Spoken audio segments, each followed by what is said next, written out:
Jedan od korifeja srpske književne kritike rodio se u Irigu 1922. godine.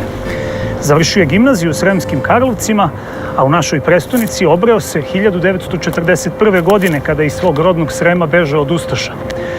I naš grad, Beograd, postaće dom rečitog kritičara i izvanrednog ozera, čije su lucidne, duhovite i pronicljive kritike obeležile istoriju naše književnosti i naše kulture nakon Drugog svjetskog rata. Borislav Mihajlović Mihiz napisao je 10 filmskih scenarija, dramu Banović Strahinja i veliki broj članaka, a bio je i u upravnom odboru NIN-a, bio je jedan od članova odbora koji je dodeljivao NIN-ovu nagradu. Autobiografija o drugima, to izvanredno svedočanstvo, na mene je ostavilo veliki utisak. To je knjiga koja, iako prožeta ličnim, govori o istoriji našeg naroda i kulture s kraja 19. veka pa sve do nekih 90. godina.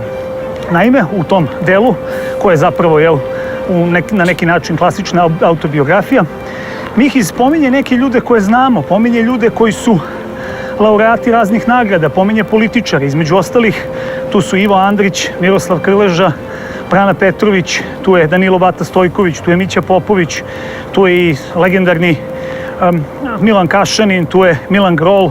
Tu su i ljudi koji su živeli pre Mihizovog rođenja, a čije sudbine spoznavao kroz priče svog oca, koji je bio sveštenik po imenu Gojko.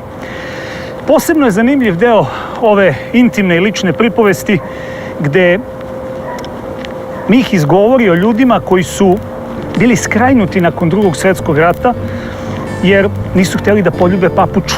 Reč je o Milanu Grolu, o Justinu Popoviću, o Nikoli Radojičiću, o Brani Petronijeviću, o Milutinu Milankoviću, o Ivanu Đaji.